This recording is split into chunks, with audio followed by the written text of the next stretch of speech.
तो बिहार के जातिगत जनगणना का रिपोर्ट आ चुका है और इस रिपोर्ट को लेके काफ़ी भ्रम फैला हुआ है। अगर आप व्हाट्सएप पे हैं, फेसबुक पे हैं और उस ग्रुप में आप देखेंगे तो कई सारे लोग लड़ रहे हैं उस ग्रुप में, कई सारे गलत गलत डाटा ला के और लोग लड़ रहे हैं। तो हम लोग इसी को ध्यान में रखते हुए और एक सही डाटा और एक न्यूट्रल तरीका लेंगे और किसी हम लोग पार्टी का या किसी जाति का पक्ष नहीं लेंगे।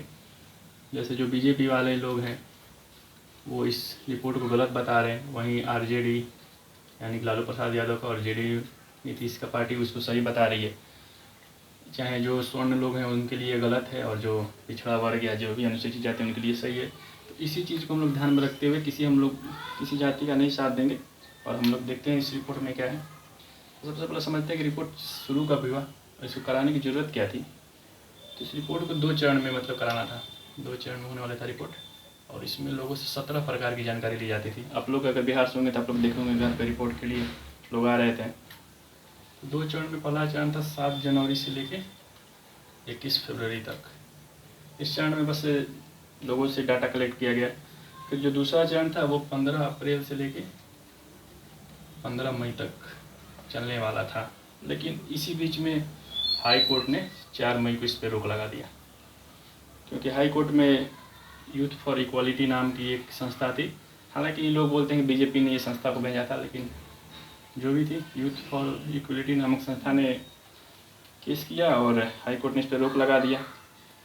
जो ये संस्था थी इसका केस करने का यही आधार था कि जो जनगणना होता है, जो सेंसस होता है, हर 10 साल पे सेंसस आता है। अभी 2011 का आया हुआ था, अभी 2021 का आने वाला था, लेकिन कोरोना के चलते नहीं आया। अब देखिए कब आता है, 2024 2025 कब आता है। सरकार तो अभी ला नहीं रही है। तो अभी तो रिपोर्ट, लेकिन जनगणना शुरू हो गया है। तो सेंसस जो है वो है केंद्र सरकार का विषय। इसी के आधार पर ये हाई कोर्ट में गए थे, क्योंकि जो सेंसस है, अगर आप देखेंगे संविधान की 7वीं अनुसूची, उसी में लिखा हुआ है जो सेंसस है, जो भी जनगणना कराना है वो केंद्र सरकार कराती है, राज्य सरकार नहीं करा सकती। इसीलिए हाई कोर्ट ने रोक लगाया था। फिर लेकिन हाई कोर्ट ने लास्ट में 1 अगस्त को इसको सही बता दिया और रोक हटा दिया। फिर उसके बाद बाकी ये जनगणना कंप्लीट हो गया था, जितना जनगणना करना था, बस रिपोर्ट लाना था। तो आज सरकार ने रिपोर्ट भी ला दिया। आज 2 अक्टूबर है, यानी गांधी जयंती, और इसी दिन बिहार सरकार ने रिपोर्ट को प्रस्तुत कर दिया है। और रिपोर्ट को प्रस्तुत करते हुए वो लोग इसको बहुत बड़ा कदम बता रहे हैं, क्योंकि अब इस आधार पे वो लोग बनाएंगे जो भी डाटा बनाना होगा। लेकिन फिर भी लोगों के बीच कई सारे भ्रम फैले हुए हैं, डाटा में है क्या आखिर। तो इसी को हम लोग समझते हैं, सही से समझते हैं इसको। देखिए जो डाटा है वो बेसिकली जाति को पता करने के लिए कौन सी जाति बिहार में कितनी ज़्यादा है, ताकि उस आधार पे नियम बनाया जा सके। अभी आपने देखा होगा केंद्र सरकार ने भी एक समिति बनाई है ओबीसी के लिए। अगर ओबीसी में किसी केवल 4-5 जो जाति है उन्हीं को 50% ओबीसी का आरक्षण का 27% आरक्षण है, उसमें से 50% केवल उन्हीं को लाभ मिलता है। उसके लिए केंद्र सरकार ने भी एक बनाई है। इसी प्रकार इसको भी देखने के लिए किस जाति को कितना लाभ हो रहा है या कौन सी जाति कितनी है बिहार में, ताकि उस आधार से आरक्षण या जो भी करना होगा वो करेंगे। तो इस रिपोर्ट की कुछ महत्वपूर्ण पॉइंट देख लेते हैं। तो सबसे पहले देख लेते हैं कि जनसंख्या कितनी है बिहार की इस समय। ये रिपोर्ट के अनुसार जो जनसंख्या है बिहार की वो है 13,07,25,510। ये है वर्तमान जनसंख्या। और बात करें 2011 की सेंसस की, क्योंकि जो इससे पहले वाला जो सेंसस है जिसमें जो सही आंकड़े आए हैं उस समय बिहार की जनसंख्या थी 10,40,99,452। यानी कि जो बिहार की जो जनसंख्या वो 3 करोड़ बढ़ चुकी है। लोग इस पर बात नहीं कर रहे। लोगों को ये मतलब नहीं कि इतना ज़्यादा जनसंख्या बढ़ गया। लोगों को बस ये विवाद है कि ये जाति इतनी है, ये जाति उतनी है। बात करें इसमें पुरुष की, पुरुष इसमें 6.41 करोड़ है और जो महिला हैं वो है 6.11 करोड़। और इसको बात करें अगर लिंगानुपात के अनुसार तो ये है 953, जो कि सही है। थोड़ा बढ़ा हुआ है, क्योंकि जब हम 2011 की जनगणना को देखते हैं तो इस समय लिंगानुपात 938 था। लेकिन अगर हाल ही में अभी NHFS का नया रिपोर्ट आया था जिसमें उन्होंने 1090 बताया था। तो ये रिपोर्ट पता नहीं क्या था, गलत था सही था, लेकिन अभी जो है वो यही है। यानी कि 953 का अर्थ ये हुआ कि 1000 पुरुष पर 953 महिलाएं हैं। फिर भी कम है, लेकिन 918 से तो बहुत अच्छा है, पहले 918 था। तो ये हो गया। और बाकी अदर कास्ट भी है 54,000 लोग। उठाते हैं। अब जो इस रिपोर्ट का जो महत्वपूर्ण अंग है, इसमें देखिए एक और है कि इसको धार्मिक आधार पर भी बांटा गया है। इस रिपोर्ट को धार्मिक आधार पर अगर हिंदू की बात करें, इस रिपोर्ट के अनुसार हिंदू हैं 81.99%, यानी कि 82% जो है हिंदू हैं, और इनकी जो जनसंख्या है 10.71 CR है। बात करें मुस्लिम की, तो इनकी जो जनसंख्या है वो है 17.7%, यानी कि 2.31 CR। तो जो जाति होती है वो तो हिंदू में होती है, मुस्लिम में तो है नहीं। तो मुस्लिम की जनसंख्या है 17.7%, जो कि काफ़ी बड़ी जनसंख्या है बिहार की। इतना ही लगभग यूपी में भी है 20% के लगभग, और हिंदू है यहाँ पे 82%। और अगर तीसरा सबसे बड़ा कहे तो बौद्ध है। बौद्ध की जनसंख्या बहुत कम है, लगभग 0.0851%, और ये कुछ लाख नहीं है, लगभग 1.11 लाख ही हैं। और इसके बाद बात करें तो ईसाई की है, ईसाई के बाद सिख की है, सिख के बाद और अंत में जैन है। जैन केवल 12,000 ही, सिख और 12,000 ही जैन है, और सिख 14,000 ही। ईसाई लगभग 40,000 के लगभग है। यही है इस जनगणना के बारे में। और अब इसके बाद बात करें तो इसमें जो इम्पोर्टेंट है, इसका नाम ही है जातीय जनगणना। तो जाति के आधार पर जो जनगणना हुआ है उसको देख लेते हैं। देखिए ये हो गया धर्म के आधार पर जनगणना। ये इसमें इम्पोर्टेंट नहीं है, ये पहले भी हुआ गया था 2011 में, ये रिपोर्ट वाला आया था और इसमें ये सब लिखा हुआ था। लेकिन जो नया रिपोर्ट है उसमें जो नया चीज़ है वो है जातिगत जनगणना। तो इसमें क्या है, सबसे पहले कुछ जाति में बांटा गया है। जैसे बिहार में होता है BC, यानी इसको बोलते हैं पिछड़ा वर्ग, और इनकी जो जनसंख्या है वो है 27%, यानी कि 3.4 CR। ठीक, और एक होता है बिहार में EBC, ये BC से ज़्यादा मतलब पिछड़े वर्ग हैं, और इनकी जो जनसंख्या है वो है 36% और 4.70 CR करोड़। और उसके बाद अगर तीसरे नंबर पर बात करें तो SC है, यानी अनुसूचित जाति, ये है 19%, और इनकी जो जनगणना है वो है 2.5 CR।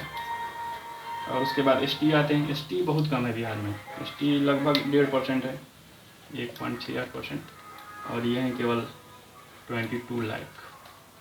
और अनरिजर्व यानी कि जो अपर कास्ट जिनको बोला जाता है, या जो सवर्ण बोले जाते हैं, तो उनकी जनगणना देखिए कितनी, केवल 15% है, 2.02 करोड़। ये हो गया रिपोर्ट। इसके बाद इस रिपोर्ट में जाति के आधार पर, जैसे यादव कितने हैं, कुर्मी कितने हैं, इस पर भी आया हुआ है। और यही असली मुद्दा है विवाद का, ये जो जाति है इसकी इतनी जनसंख्या है फिर भी इसकी ज़्यादा लोग हैं, तो उसको भी हम लोग देख लेते हैं। तो देखिए ये हो गया, इसमें जो है सबसे ज़्यादा है EBC की, मतलब ये अत्यंत पिछड़ा वर्ग है, तो ये 36% है। उसके बाद है BC पिछड़ा वर्ग है, फिर अनुसूचित जाति है 19%, ST है, ST तो कम है, और अनरिजर्व केवल 15% है। और बात यहीं पे हो जा रही है। अभी देखिएगा कि लालू यादव ने बोला है कि जिसकी जितनी भागीदारी है उसको उतना सीट मिल जाए, इतनी जनसंख्या है उतनी ही उसकी सीट मिल जाए, यानी कि और आरक्षण बढ़ाया जाए। जैसे अभी अनरिजर्व का आरक्षण 40% है बिहार में, इसमें भी EWS जो है वो अनरिजर्व का ही है, तो उनका आधार से इसको और कम कर देना चाहिए, और 27% BC का बढ़ा देना चाहिए, ईसा का बढ़ा देना चाहिए, तो उनके आधार से। चलिए देख लेते हैं जाति में, एक एक जाति के बारे में किसका कितना है, तो इसको हम लोग मिटा लेते हैं। फिर चलिए देख लेते हैं जाति के आधार पर जो जो डोमिनेंट जाति है। जैसे सबसे पहले तो हम लोग मुस्लिम का लिख लेते हैं, मुस्लिम है 17.7%, ये इंपॉर्टेंट नहीं है, जाति के आधार पर देख लीजिए। सबसे पहला जो यहाँ पे जो सबसे बड़ी जाति है यहाँ पे वो है यादव की। यादव बिहार में यादव है 14%, 14% केवल यादव है। और जो एक और इसको आधार पर बांटा गया, जैसे बांटा नहीं गया, बस ये डाटा कहीं से हमने लिया है। जैसे MLA जो बिहार में जो विधायक है, आपको पता है कि बिहार में 243 विधायक हैं विधानसभा में, तो इस आधार पर बांटा गया है कि जब उनकी जनसंख्या कितनी है और उनमें कितना उनके पास सीट है, यानी कि वो कितने ज़्यादा भागीदारी में है। देखिए क्या है, MLA जो है इनके वो है 21.5%, लगभग 60 MLA हैं। और दूसरे नंबर पर बात करें तो कुर्मी जो हैं वो जैसे पटेल जो आते हैं 2.87% हैं, और इनकी 9 सीट है जो कि 7% होता है, यानी कि ये भी अपनी जितनी जनसंख्या है इनकी उससे ज़्यादा इनकी भी सीट है और इनकी भी सीट है। तीसरा बात करें तो बिहार में एक डोमिनेंट है जो सबसे ज़्यादा, मतलब ज़्यादा तो नहीं है फिर भी, जैसे मुसहर है, इनकी 3% है जनसंख्या, लेकिन इनकी सीट ना के बराबर है। यहाँ आरक्षण है वहीं पे। और जो चौथा हो गया वो हो गया सवर्ण। सवर्ण यानी कि जो अनरिजर्व है, अनरिजर्व की जनसंख्या हम लोग ने देखा 15% है। और जो इनका सीट है वो है 64 का मतलब हो गया कि 26%। देखिए विवाद यही है, 15% स्वर्ण के पास जनसंख्या है और इनकी जो सीट है वो है 26%। विवाद तो यहाँ पे होना चाहिए, क्योंकि यादव का तो 14% ही सीट है और 21% इनकी है। 14% जनसंख्या पे 21% सीट है। कुर्मी का भी वही हाल है। और स्वर्ण को भी फिर बांटा गया, जैसे स्वर्ण को बांटा गया है। स्वर्ण में 3 जो प्रोमिनेंट है वो है राजपूत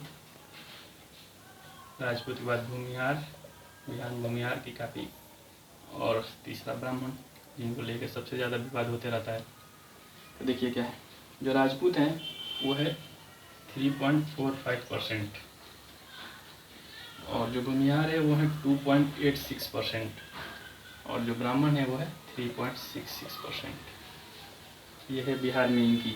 और बात करें इनकी सीट की, तो सीट इनकी ज़्यादा होगी, ज़्यादा होगी, क्योंकि ये लोग ज़्यादा प्रोमिनेंट है, शुरू से ही है। इसी को लेकर तो हमेशा रहता है, जो भी आरक्षण की बात करते हैं वो यही कहते हैं, हज़ार सालों की गुलामी, 2000 सालों की गुलामी। तो देखिए जो राजपूत हैं उनकी सीट है अभी 28 सीट है, जो कि हो जाता है 11%। और बात करें जो भूमिहार की, वो है 21 सीट, जो हो जाती है 9%। और ब्राह्मण की जो सीट है वो 12 सीट है, यानी कि ये कम ही सीट है, फिर भी इनकी जनसंख्या से ज़्यादा सीट है। तो ये हो गए रिपोर्ट के सारे आंकड़े। थोड़ा इसका विश्लेषण करके देख लेते हैं कि किस किस पार्टी के ज़्यादा लोग हैं। देखिए जो यादव हैं वो ज़्यादा हैं, उनकी अपनी जनसंख्या से ज़्यादा है। जो सवर्ण है वो भी ज़्यादा ही है, ज़्यादा है, वो अपनी जनसंख्या 7% ज़्यादा है, वहीं सवर्ण 11% ज़्यादा है। और बाकी कुर्मी भी ज़्यादा है जनसंख्या से, लगभग 3 गुना ज़्यादा है। और बात करें तो राजपूत यहाँ पे ज़्यादा प्रोमिनेंट है, फिर भूमिहार और फिर ब्राह्मण। और जो सबसे बड़ी जनसंख्या है वो ईबीसी की है। तो इस आधार पे क्या होना चाहिए? तो सबसे बड़ा मुद्दा यही होता है, क्या फिर आरक्षण को और ज़्यादा बढ़ाना चाहिए? क्योंकि यहाँ पे भी अगर हम बात करें एमएलए की भी, तो यहाँ पे भी आरक्षण ज़्यादा है नहीं, बिहार में भी, और हिसाब से उनकी सीटें कम हो जाती हैं। जैसे बिहार में जो एससी के लिए जो आरक्षण सीट है वो है 38 और एसटी के लिए जो आरक्षण सीट है वो 2 है।